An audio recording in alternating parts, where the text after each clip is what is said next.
Muito bom, pessoal. Bom dia, bom dia. Como estão todos? Como estão todas? Espero que a semana tenha sido bacana. Hoje nós vamos fazer o lançamento do trabalho de decomposição do cubo. Vou deixar isso registrado, gravado.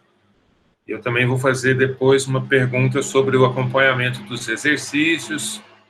Quero saber como é que está aí o desenvolvimento da apostila, se estão tendo dúvidas ou não. Ter dúvidas é mais do que natural, né? Faz parte aí do processo, e quero saber como é que vocês estão.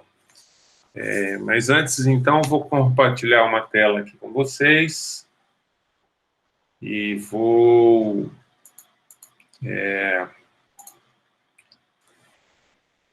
daqui a pouco vocês vão estar vendo.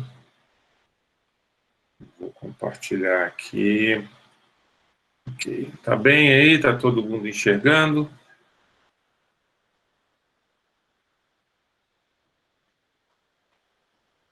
Ok.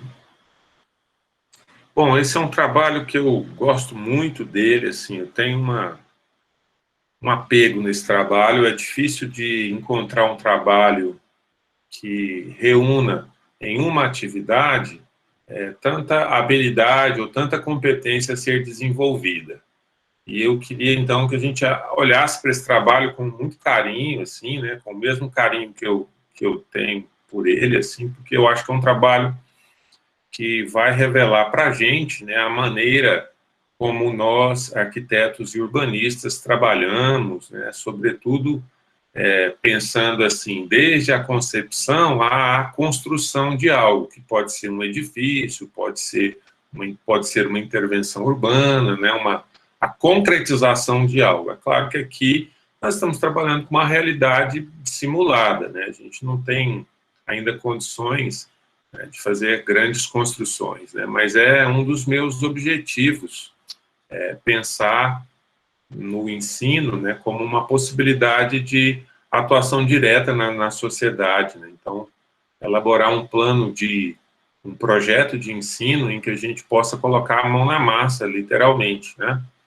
Seja aí desde uma pequena reforma até mesmo uma construção, quem sabe, né? Então, a gente participar efetivamente das coisas nos dá um grau de conhecimento muito maior daquilo que a gente tem. Sem falar que há uma possibilidade, né, de trabalho para além das questões aqui que a gente trabalha só na formação de vocês. Bom, então, decomposição do cubo é o nome do nosso trabalho, e esse trabalho consiste em fazer exatamente o que o nome dele propõe, né? É um trabalho em que a gente vai decompor o cubo. Então, a gente vai partir do hexaedro, né, também conhecido como cubo, e a gente vai obter um outro sólido geométrico composto que servirá de modelo para representação em vistas ortográficas.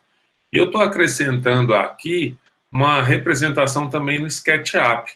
A gente já mostrou a ferramenta, uma ferramenta até tranquila de fazer, de entrar, de ver as ferramentas básicas, né, os comandos básicos, né? Tem muito curso, muito material na internet.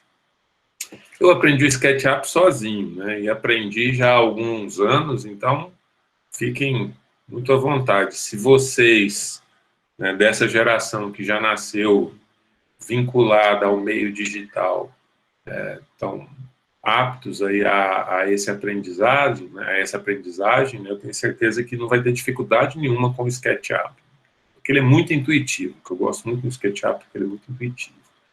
Então, nós vamos partir de um sólido geométrico pronto, que é um hexaedro, e esse sólido geométrico será executado em espuma floral ou barra de sabão. Então, essa é a diferença. A gente vai criar e vai construir.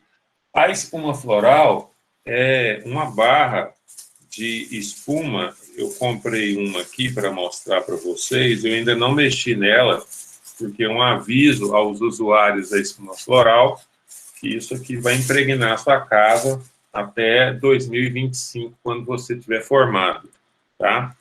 Então, essa aqui é a espuma floral, é uma espuma que eu comprei lá na livraria, na papelaria universitária, lá com a Léo. Lá com a Léo, você tem que ter um senso de disciplina financeira muito grande, porque senão você acaba comprando muita coisa. E eu consegui comprar só espuma floral lá na Léo. Mas antes eu caí na tentação de ir numa loja do meu time, do time do meu coração, do Atlético, e comprei umas camisas de futebol para mim e para o meu filho.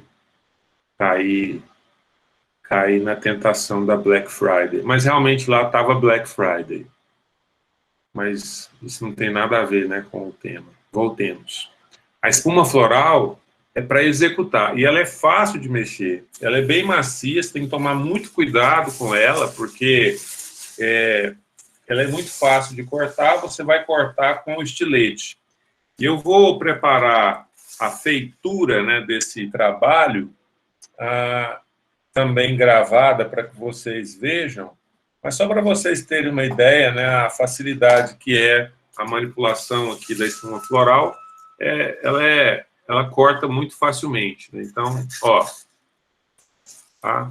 Corta-se muito facilmente, é um negócio, assim, muito bacana, mas deixa muito resíduo, então quem tem alergia, dá uma testada antes, quem for muito alérgico, dá uma testada antes, porque às vezes tem que trabalhar com luva e até com máscara. Se for o caso, uma outra opção é a barra de sabão. Vocês estão vendo aqui nos exemplos aqui embaixo, né, que é possível fazer com a barra de sabão, uma barrinha de sabão é possível fazer. Aí, quem tem alergia também ao produto químico, faça um teste antes, né, porque pode dar algum tipo de alergia. Quais são as nossas sugestões e quais são as sugestões da disciplina? Criar um sólido que seja racional e que possa ser inscrito numa malha modular regular. Então, o primeiro passo do trabalho é desenho. O primeiro passo é o croquis. Tá? Então, o primeiro passo do trabalho é fazer desenho. Aliás, o primeiro passo do trabalho é imaginar. É pensar num cubo e pensar assim, bom, se eu for fazer uma decomposição do cubo, como que eu vou fazer? É tentar fazer esse exercício só na mente, né? Só na mente. Pensar na mente ali, pensar exatamente assim, o que você está pensando, girar o cubo na cabeça. Isso é um exercício super legal de fazer. Então, o primeiro passo é esse, o segundo passo é desenhar aquilo que você está pensando, tá? Então, imaginar e desenhar utilizando dessas ferramentas, né? Adição, subtração, rotação, furo passante, deslizamento. Uma observação, gente, não é obrigado a usar todas essas coisas, né? Ah, não, eu retirei uma coisa, eu vou ter que aproveitar. Não, eu cortei uma peça, eu tenho que aproveitar ela aqui no cubo. Não, não é essa a regra, né? Você pode, como no exemplo aqui, né? A gente vai retirando, retirando, retirando e consegue um exemplo de um cubo que é bem interessante. Olha, observe aqui que você tem a referência da malha no cubo, né? E também tem a referência dele aqui no corte. Está claro isso, pessoal? É um pouco que brincar de Lego ao contrário, né? Você tem um sólido e vai retirando dele. E aí você pode fazer isso inicialmente na cabeça, depois no desenho, depois na maquete. Braulio, é a regra? Não, não é a regra. Existe regra? Não, não existe regra. Mas a minha solicitação é para que você tente fazer esse percurso pelo menos uma vez. Imaginar, desenhar, fazer maquete. Pode fazer o contrário? Imaginar, maquete, desenho? Pode fazer. Posso fazer imaginação e maquete ao mesmo tempo? Pode, porque essas coisas acontecem de forma muito simultânea no processo criativo. O que eu estou querendo mostrar para vocês é a importância, né, de fazer esse processo da maneira mais livre e agradável possível. Então, assim, se você vai para esse exercício tenso, querendo fazer tudo muito perfeito, o corte na espuma floral muito perfeito, o corte no sabão muito perfeito, ou qualquer outro material de modelagem que você queira utilizar muito perfeito, então tome um pouco de cuidado. A ideia aqui é estabelecer um livre exercício da criatividade. E desenho e imaginação, eles fluem de uma maneira mais rápida. Então, é importante que a gente exercite o croquis. Esse croquis de criação mesmo, fazer o croquis várias vezes para a gente ter um pouco dessa relação. Né? Então, Opa, desculpa, eu voltei. E uma coisa importante que a gente precisa ter, aí o que precisa ter? Eu preciso ter superfícies curvas. Então, esse é um pré-requisito do trabalho. O trabalho tem que ter o quê? Ele tem que ter superfícies curvas. Ele tem que ter linhas tracejadas. E aí é quase que obrigatório, né? Quase que compulsório, né? Quando você faz a decomposição do cubo, dificilmente você vai conseguir uma vista que não contenha um tracejado, ou seja, que não contenha uma aresta invisível em uma das outras faces, tá bom? Então, isso é importante, né? Então, o que tem que ter é uma superfície curva. É obrigado? É obrigado. Não, Braulio, mas você está limitando o meu processo criativo. Estou. Sabe por que eu estou? Porque é assim que vai acontecer nas atividades de projeto. O cliente vai ter um terreno limitado, vai ter um orçamento limitado, a área da sua intervenção urbana é limitada por ocupações pré-existentes, ou por uma história, ou por uma herança material ou imaterial. A arquitetura é complicado mesmo. E a curva que eu estou colocando aqui como um complicador é só um detalhe. Volta lá naquele exercício da metáfora. É fazer a metáfora, fazer e refazer a metáfora, tá certo? Então, o que eu sugiro para que vocês evitem? Então, vamos evitar o quê? Evitar a simetria. Essa é uma coisa. Então, evita tudo que você puder fazer para evitar a simetria. A simetria empobrece o resultado das vistas, porque você vai ter vistas frontal e lateral exatamente iguais, né? Dependendo da posição do seu sólido. A maior parte das vezes é assim, frontal e lateral. Então, a vista, a simetria empobrece o seu resultado. Simetria é ruim para a arquitetura? A simetria é ruim para o urbanismo? Eu não estou falando isso. O meu juízo de valor em relação à simetria, em relação ao trabalho. Então, não faça peças simétricas, porque isso pode empobrecer o resultado do seu trabalho. Evitar planos muito grandes, planos constantes, né? Então, a ideia é que você faça planos com maior intervenção, né? Então, por isso a modulação. A modulação, ela serve como essa referência, tá? Aqui no exemplo da foto de cima, né? Então, evitar isso. Evitar peças muito esbeltas, pequenas e repetitivas. Esse trabalho aqui de baixo, né, esse sólido aqui de baixo, é bem a representação daquilo que a gente pede para não fazer. Não é a maquete de um edifício. Pode até lembrar, mas não é. A intenção não é essa. É ter peças pequenas, esbeltas demais, para você ter dificuldade de modelar. Então essa é outra coisa. O material que você escolhe limita também a sua representação. Quer dizer então que eu tenho que pensar nisso? Tem que pensar nisso. A escolha do material é um condicionante do projeto. Então, por exemplo, se eu chego com uma proposta, né, um cliente vem para o seu escritório e fala assim, Heitor, eu quero um projeto aqui para minha casa, mas eu quero trabalhar com alvenaria estrutural, quero trabalhar com bloco de cimento. Quero trabalhar com bloco de cimento. Tá, tudo bem, mas eu queria uma parede curva. Aí você vai dizer assim para ele, olha, o bloco de cimento, ele é um bloco maior, para fazer a parede curva com um bloco de cimento é meio complicado. A gente vai ter alguma dificuldade. Sua parede curva não vai ficar aquela superfície curva certinha. Então, o material, muitas vezes, né, na maioria das vezes, limita a maneira como você tem como expressão.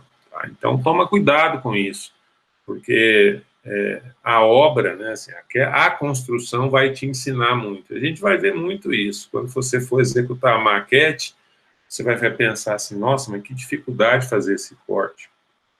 Ou que dificuldade fazer a curva, ou que dificuldade... Então, essas dificuldades, elas são alimentadoras do processo criativo. E é por isso que a gente sempre insiste, né, quem vai optar pela carreira de projeto do edifício, que execute as suas obras, porque a execução de obra, ela qualifica o projeto, ela te dá experiência para projetar, né? E a experiência para projetar qualifica também sua obra. Então, é uma coisa que é retroalimentada.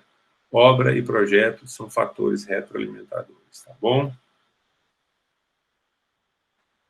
Bom, então o modelo deve apresentar planos inclinados, arestas invisíveis e partes cilíndricas ou cônicas representadas com as suas geratrizes. A gente escolheu um modelo aí para ilustrar que não tem parte cilíndrica. Alguém entregou sem parte cilíndrica. Morreu? Não. Reprovou ad eterno? Também não. Mas o trabalho dele deixou de representar as geratrizes, que é uma das coisas que a gente mostrou para vocês na aula passada e que seria importante representar, tá? Então, é só para esclarecer. Então, o que a gente vai fazer é pensar no modelo, no croquis, executar a maquete e partir para as representações de vistas e também da perspectiva isométrica na malha. Tá claro isso? Então, primeiro eu crio, depois executo, depois faço vistas e depois faço perspectiva. Tem uma ordem religiosa nisso, assim, de que se você não cumprir essa ordem, você vai para o inferno do desenho geométrico, técnico, da arquitetura? Não, não tem. Então, assim, de novo, o processo, ele é livre para vocês escolherem. Então, a sequência você pode alterar. O que você não pode fazer é não cumprir as etapas. Tá? E você pode incluir nas etapas o desenho modelado, a modelagem. Então, você desenha, imagina, desenha no croquis.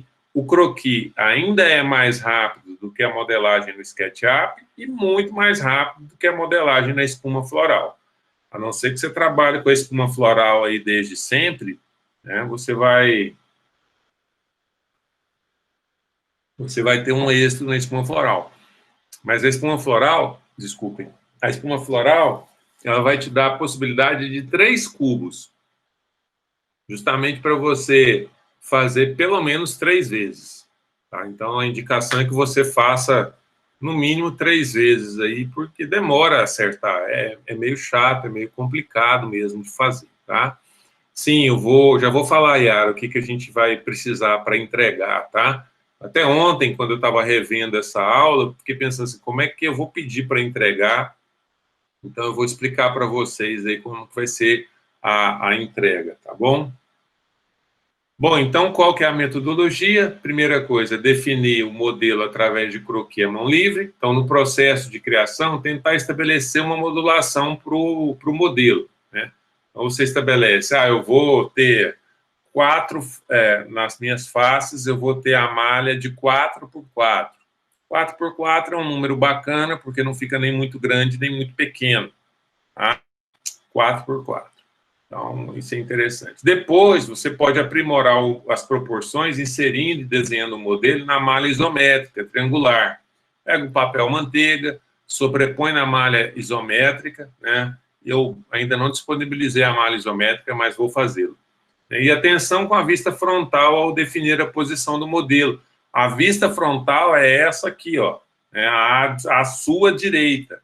Vista frontal, vista lateral, vista superior. Tá? Então, preste atenção nisso, porque isso vai ser importante na hora de você definir as suas vistas ortográficas. Depois, transpor o modelo representado no papel para a espuma floral. Então, utilizar modelos preliminares de testes, né, que você vai ter que fazer, até obter aí um resultado que você julgue satisfatório.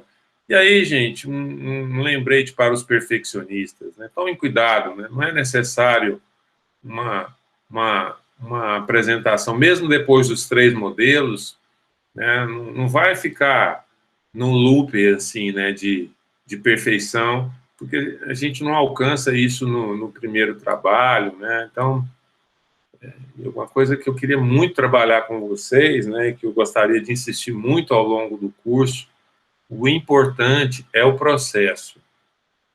O importante é o processo.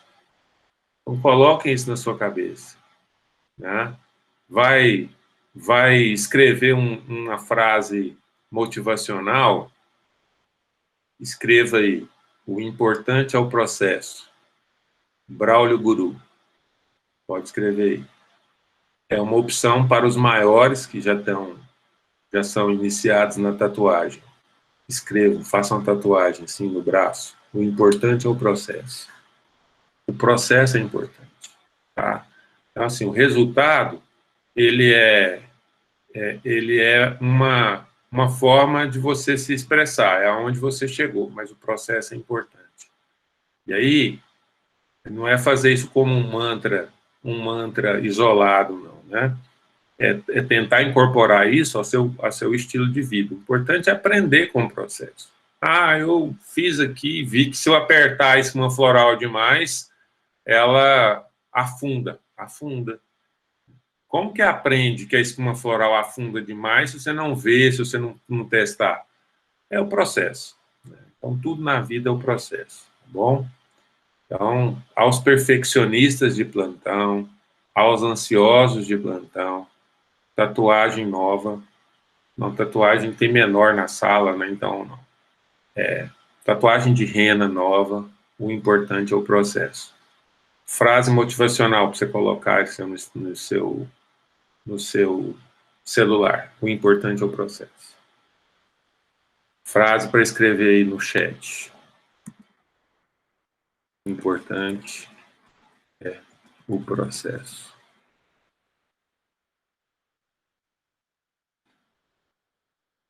O teclado está desconfigurado.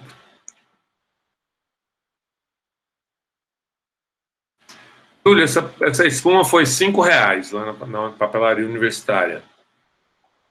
Tá? R$5. Mas você encontra essa espuma nas floriculturas também. É porque a floricultura não gosta de vender. Por que eles não gostam de vender? Porque isso faz parte do processo deles, né? De arranjo, essas coisas são colocadas nos vasos, né? E molham, né? O pessoal não molha a espuma antes, tá? Não molha não, porque vai virar uma lambreca. Tem que trabalhar com ela seca mesmo. Aí você protege a sua área, tá bom? Dependendo se você tiver alguma amizade aí com o pessoal da floricultura, pode ser que você venda.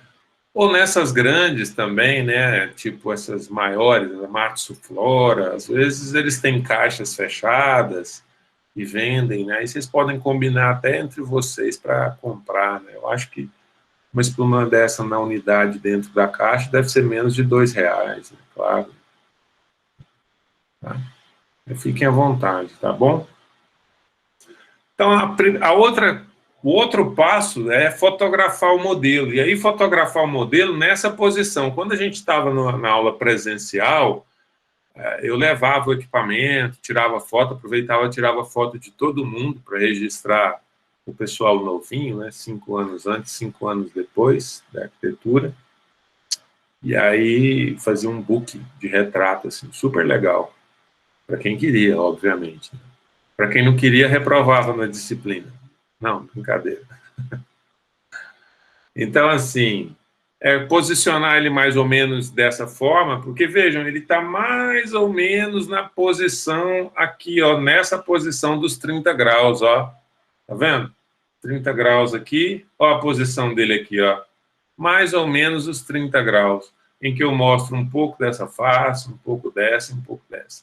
Essa aqui está até um pouco mais escura, né, do que essa. Essa aqui está boa. Essa aqui está um pouco escura, a vista lateral, né? E eu não sei se tem curva, né? Pode ser que tenha uma curva aqui atrás, ó. Aí pode tirar mais de uma foto, né? Você inverte ele também, né, para tirar as outras vistas. mas elege aquela posição principal, né? Elege a foto principal para que a gente não tenha dúvidas, né? A modelagem no SketchUp ela é opcional, pode ir para o SketchUp e fazer a modelagem, e com o modelo em mãos, representar em malha quadrada as vistas superior, frontal, superior e lateral. Aí atenção para as retas invisíveis e tracejadas, e no caso de formas cilíndricas ou cônicas, representar as geratrizes. Aí tem a aula passada em que eu resolvi duas vistas, né, com vistas com geratriz, né, o meio, metade da metade, metade da metade, metade da metade da metade da metade. Então, até isso fazer um efeito visual da curva, né? Lembram disso, né, que eu expliquei na aula passada, né? Bom, então, com o modelo em mãos representar, e aí o que você vai entregar, né? No modelo físico, a gente pediu uma capa, né? Vocês podem também fazê-lo, né? E as pranchas iniciais em papel sulfite com 4 croquis por folha. Aí a gente bota, né, coloca um limite que era mais para esse trabalho não ficar muito grosso, mas assim, a ideia é que você tenha o registro dos seus croquis. O que é isso, Braulio? Não, significa que a primeira coisa que você imagina é aquela que você modela? Não. Então, por isso que na metodologia, o croquis você vai trabalhando de forma mais extensa, né?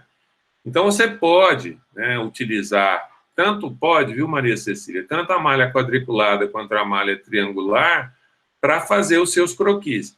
Não é problema utilizar as malhas para fazer o croquis. Então, o interessante é que seja a mão livre. Croquis é uma etapa que você trabalha a mão livre.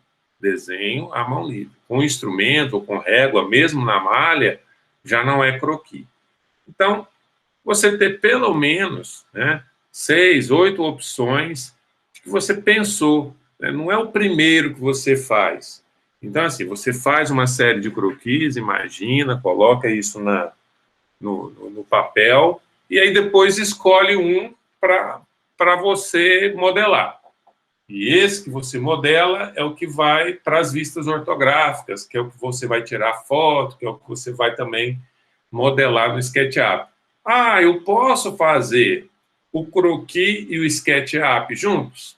Pode. Ah, eu posso fazer o croquis e uma experiência lá na espuma floral ou no sabão?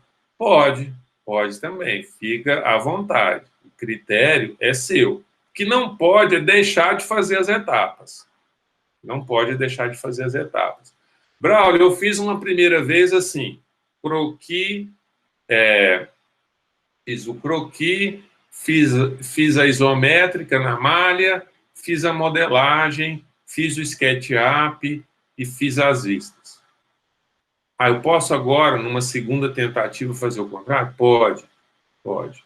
Mas o interessante é que você tenha pelo menos um exercício nessa metodologia. Porque, normalmente, né, a ideia que a gente tem aqui é fazer uma metodologia semelhante àquilo que é nosso trabalho como arquiteto. É projetar, depois executar, tá? A ideia que a gente está fazendo é uma metáfora do nosso trabalho de arquiteto. A gente pensa, desenha, projeta e depois executa. Tá? E a dificuldade de execução ela é proporcional mesmo. Aqui a gente vai ter uma dificuldade por causa do material, etc. E executar a obra, reforma, a intervenção urbana, dá trabalho, gente. É um exercício bem trabalhoso. Bom, o papel Color Plus é um tipo de papel, Nicolas, para capa, é um papel mais espesso, mas aqui para a gente, como a gente não vai receber esse trabalho impresso, basta uma capa de um A4 para você organizar, para você ter esse trabalho organizado, para que isso não se perca totalmente, tá? É um tipo de papel. Color Plus é um tipo de papel assim como o sulfite, assim como manteiga, assim como vegetal.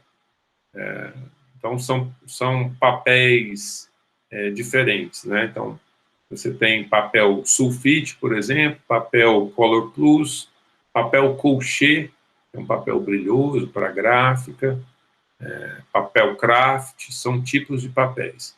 E depois os papéis vêm pela gramatura. E o Color Plus é um papel cuja pigmentação, ela não é uma tinta que ela é passada no papel, como o papel cartaz, ou o papel cartaz é aquele papel que tem um lado craft e um lado colorido, que ele é pintado, né? Ele passa uma camada de pintura. O Color Plus, ele é um papel que a tinta vai no processo de fabricação. Então, quando você corta o papel Color Plus, você vê na espessura também a cor. Você vê a cor. Essa é a característica do papel Color Plus. Acabei dando um pouco de aula de papel, né? E a gramatura é uma coisa óbvia também, né? Quanto maior o número por metro quadrado, mais espesso o papel é. Né? Então, a gente tem 50 gramas por metro quadrado, que é o caso desses papéis fininhos. O papel da resma, de papel sulfite, que você compra para impressora, né? Que é as marcas famosas aí, que acabam criando aquela figura de linguagem, né? Que eu esqueci o nome. Como é que é quando a gente dá um nome da marca para o produto? Cadê os recém-ENEM? O papel Chamex, então Gillette para lâmina, essas coisas, né? Eu esqueci o figura de linguagem. Só está vindo onomatopeia, mas acho que não é onomatopeia. Esqueci. Bom, não é onomatopeia, não é. Mimese. Ah, isso, é metonímia. Muito bem, Ana Maria. Bem, obrigado. Então, o papel Chamex tem 75 gramas, tem 90 gramas, né? Então, você acha ele um pouco mais espesso, né? Então, a espessura do papel, daqui a um tempo vocês vão utilizar muitos papéis na maquete, né? E eu tenho um grande amigo, o professor José Renato, a quem eu encorajo para fazer um curso de maquete, quero trazê-lo para a FAV, para arquitetura, para fazer um curso de maquete para a gente.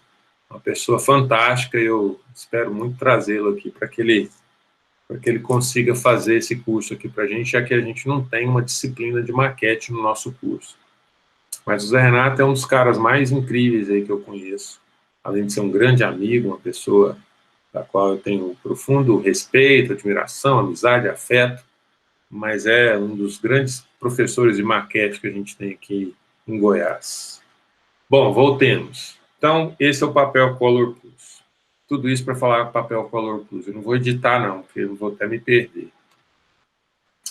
Depois você fotografa o modelo, depois você faz uma modelagem no SketchUp, você faz aí as vistas. E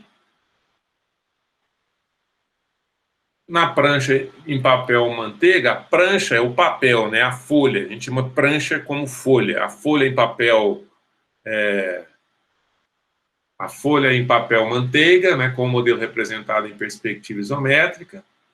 Né? Então, a gente usa a relativa transparência da manteiga para ver a malha isométrica. A mesma coisa vale para as vistas ortográficas também, para fazer também na malha quadrangular. Né? A prancha de papel sulfite com a malha isométrica, eu vou enviar para vocês, né? E a prancha numa prancha em papel sulfite, né, numa folha de papel sulfite, fixar a foto do modelo. Como a gente está trabalhando com um resultado digital, e eu vou pedir o PDF disso tudo, né? Então, tudo isso, gente, que está em sequência, que vocês vão ver aqui em sequência, nessa sequência aqui, né? São as nossas pranchas em PDF. Né? A gente tinha um trabalho que ele entregue impresso, né? Um trabalho físico. Infelizmente, esse trabalho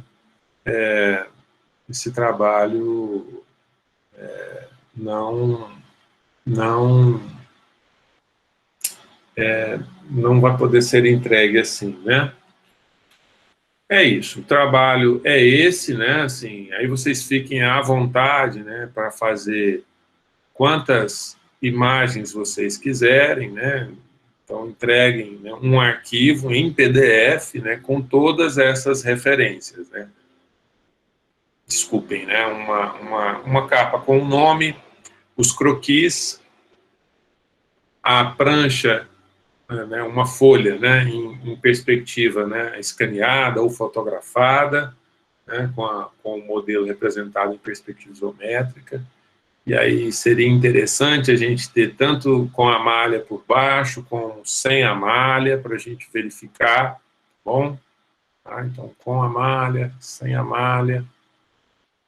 Aqui as imagens do nosso modelo, a prancha em papel manteiga com o modelo representado, aí com a malha, sem a malha, né? Fiquem à vontade para fazer isso, a régua, à mão livre, da maneira como vocês quiserem. Né? Não pode. Aí, Nicolas, como a gente está trabalhando com uma possibilidade digital, pode fazer isso em vários, e fotografar e montar depois, tá? Fiquem à vontade para fazer isso da melhor maneira possível. Ah, professor, eu não domino esses programas de montagem, etc. Manda o que você conseguir mandar. Assim, não fica preocupado com isso, não, porque aí é o de menos. Né? O importante é o processo. Né? E é isso. A ideia do trabalho, então, é essa. Queria ouvir se tem alguma dúvida, alguma questão, além dessas que foram colocadas aí. Eu vou deixar aqui o slide por enquanto, né, para eu perguntar para vocês se existe alguma dúvida, alguma questão. Posso ouvi-los.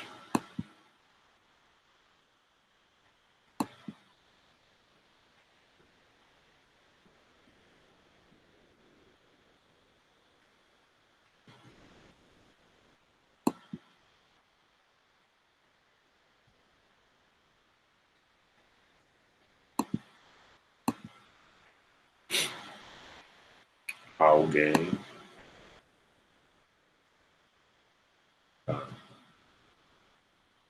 A entrega será apenas de um modelo, viu, Nicolas? Você escolhe um modelo para chegar até o final.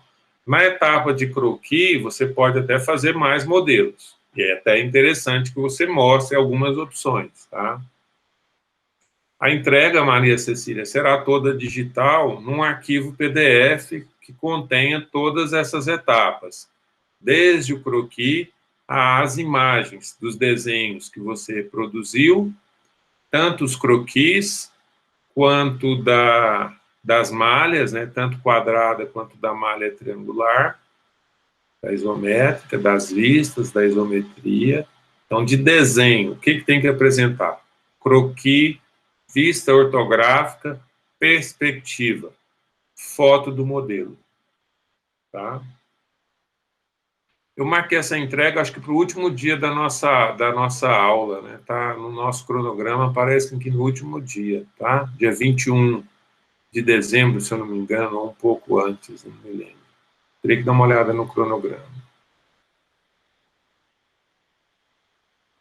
Ah, sim, farei isso. Essa coisa do drive está estranha, né? Deixa eu dar uma olhada aqui.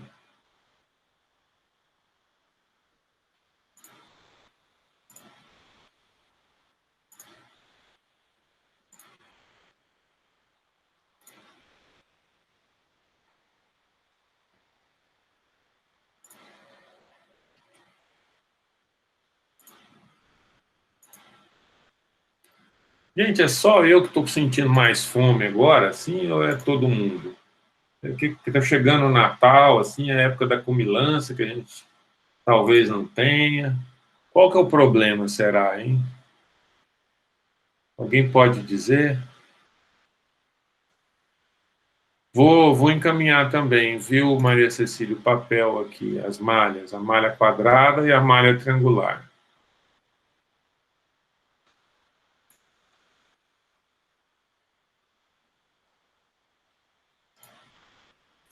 Braulio, Sim. no que a gente for fazer no final, precisa ter em todo o final, vai precisar ter a adição, a subtração, a rotação, esse furo e o deslizamento?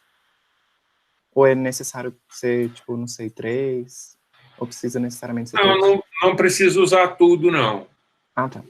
Desde que o seu sólido, Heitor, tenha arestas invisíveis em uma das faces. Então, por exemplo, na minha vista frontal, eu vou enxergar uma aresta invisível que está em uma das minhas faces que eu não estou projetando, vendo, certo? Então, você tem que ter arestas invisíveis e superfícies curvas. Entendi. Tá? Obrigado. Pessoal, vou copiar o link aqui e vou compartilhar agora no chat. Vamos fazer um teste para ver se chega aí. Eu posso interromper a gravação?